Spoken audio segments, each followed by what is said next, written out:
This video is about rainwater harvesting earthworks.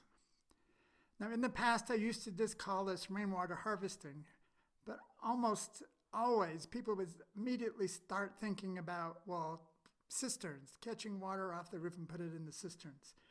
But this is not what I'm talking about. I'm talking about actually storing water in the soil. That is the cheapest, most efficient way to save your rainwater. Now, a lot of what I've learned, I've first picked up through Brad Lancaster's books, Rainwater Harvesting for Drylands and Beyond. There's volume 1 and volume 2. I cannot recommend these books highly enough. They're just full of wonderful information. I'm constantly going back and looking over these guys. Now, in particular, in those books, he talks about the 8 principles of successful water harvesting. Now, I would like to go through these 8 principles and tell you how we applied them at the Eco-Regenerative Learning Center in Candy Kitchen, New Mexico. The first principle is begin with long and thoughtful observation. Use all your senses to see where the water flows and how, what is working, what is not. Build on what works. Now, when the land for the Eco-Regenerative Learning Center was donated to Work and Beauty, the person who donated it made the request that we not do anything on the land for 1 full year so that we can take time and observe what's going on. I'm not sure if the person who donated the land knew about this principle, but it was totally in line with this long and thoughtful observation. Principle number 2 is start at the top, high point of your watershed and work your way down. Water travels downhill, so collect water at your high points for more immediate infiltration and easy gravity-fed distribution. Start at the top where there is less volume and velocity of water. Now at the Learning Center, our high point is up at our parking lot. There's a lot of water collects there and starts heading down actually a small drainage that heads towards the garden. So that's where we started, right at the top there by the parking lot. Now remember, for you, it might not be someplace on the land. It might actually be the top of your roof. That's the high point. So consider that when you think about this principle. Principle number 3, start small and simple. Work at the human scale so you can build and repair everything. Many small strategies are far more effective than one big one when you are trying to infiltrate water into the soil. Now, when we started, we really did start small. As you can see here, this is typical of what we did all across the land. The land, when we got it, had been severely overgrazed, and so there was lots of places where we really had to work on getting the water to actually get back down into the soils. So just keeping it simple. All we needed was a small shovel and some branches that were just hanging around. Principle number 4, slow, spread, and infiltrate the flow of water. Rather than having water run erosively over the land surface, encourage it to stick around, walk around, and infiltrate into the soil. Slow it, spread it, sink it. Now, as I mentioned before, we had severe erosion going on because of the overgrazing that happened on our land. So we tried everything we could think of to slow that water down. We did check dams, little mini brush dams, little eyebrow swales, big swales. Almost everywhere on the land now, you can see were places where we have been trying to slow that water down and get it to sink into the ground. Principle number 5, always plan an overflow route and manage that overflow as a resource. Always have an overflow route for the water in times of extra heavy rains, and where possible, use the overflow as a resource.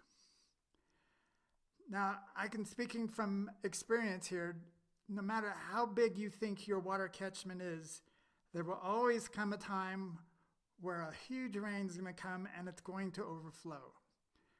If you don't have an overflow on your earthworks, you run the risk of the earthworks to actually blow out and actually cause more damage than if you didn't. In our case, on our land, and the drainage that goes from the parking lot down to the garden, we have a series of swales, always having an overflow, so that by the time it gets to the garden, it's going slow and we can let it come in, infiltrate into the garden. Principle number 6, maximize living and organic ground cover. Create a living sponge so the harvested water is used to create more resources, while the soil's ability to infiltrate and hold water steadily improves. This is a very important principle to follow. It's key to regenerative agriculture. If you can get the soil to increase its organic matter, it will hold on to that water like a sponge. So like here in New Mexico, where we have very erratic rainfall, the soil will stay moist longer. It will have water accessible to your plants for a longer period of time. This is extremely important. Principle number 7, maximize beneficial relationships and efficiencies by stacking functions. Get your water harvesting strategies to do more than hold water. Berms can double as high and dry raised paths. Plantings can be placed to cool buildings in summer, and vegetation can be selected to provide food.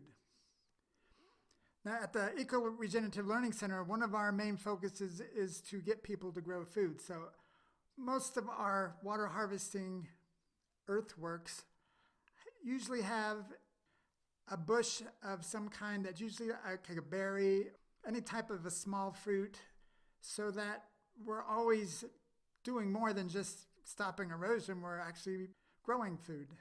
Another really good example would be somebody at home. If they have a patio, that patio is going to be having a lot of water running off of it.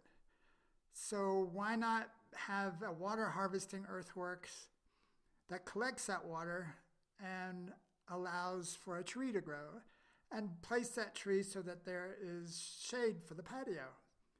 And then even beyond that, why not make that tree a fruit tree? So you're holding water, you're getting it into the soil, you're providing shade, and you're providing food. That's what they mean by stacking functions. The final principle, principle number 8, continually reassess your system, the feedback loop. Observe how your work affects the site, beginning again with the first principle. Make any needed changes using the principles to guide you. Now, I can tell you that no matter how well you thought you planned it all out, there's always going to be something you missed, or something didn't work quite the way you thought it did. An example for us was on the drainage that heads down towards the garden. We thought we had all the water heading into this one swale before it got to one of the paths. However, it wasn't the case. When we had a big storm, it actually started eroding into the path, and that wouldn't work at all. So we had to add a small diversion swale to get the water to go where we wanted it to go in the first place. You can find situations like this often. You also need to go around and check your established earthworks to make sure that they are settling the way you thought. They might need some touch-ups. So, there's always something going on. There's always having to look at your system, make sure everything is working the way you planned. Now that we discussed the 8 principles, I want to talk about the different types of earthworks that you can use in order to accomplish your water harvesting. The first one I'll talk about is swales. Now, in Brad Lancaster's book, I think he calls them basins and berms, something like that. But in the world of permaculture, swales is the preferred term, and that's where I first heard it, so that's what I like to use. Now, swales are just like trenches that are dug in the earth that are on contour.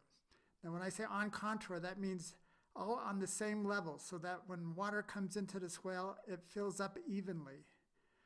That's very important. Also know any swales you build, make sure to remember to have an overflow route. Now, swales can be small. They can just be a few feet across, or I've even seen on some occasions where they're miles long. The main point is that they must be on contour. Another type of earthwork is something called an infiltration basin. Now, if you live somewhere where you're like totally flat, like water just stands, well, then swales are not going to work for you because they rely on the water flowing. The way to get around this is an infiltration basin, which basically is just a slight depression dug into the soil with no berm around the edge, so that when it rains, it tends to collect more into these little basins. At the Eco-Regenerative Learning Center, we do not have any place where the land is totally flat, so we don't have there any examples of infiltration basin.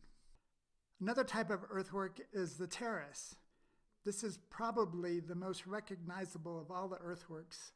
You see terrace all across the planet, some of them quite impressive. Now at the Learning Center, we're just now starting to install terraces as I was recording. So you can see here where we have the tractor leveling out a large area. The idea is because it's flat, the water is not going to run off and it gives it time to soak in to the soil. Another type of earthwork is the diversion swale. Now a diversion swale is just like a swale, except for it's slightly off of contour. You use this where you want to divert water to another location. Now at the Eco-Regenerative Learning Center, we inherited a serious erosion problem with an arroyo that was growing by the year. I mean, we could see it. We were able to fix this by making a large diversion swale that went into a regular swale that was several hundred feet long. And we were able to stop the flowing into that arroyo and into a swale where we can get it to soak into the ground. Another type of earthwork is a check dam. Now, check dam technically isn't actually earthwork because you're not moving any earth, but you're putting down some type of a brush or possibly even rocks, something just to slow the water down. You're not trying to hold the water. You're just slowing the water down. Thank you for listening to this video, and I hope it helps you out. Work in Beauty is a 501c3 nonprofit based in West Central New Mexico. We operate on donations from people like you. Please consider donating money for our cause by either sending a check to our address listed here or through our website at workinbeauty.org. Thank you very much.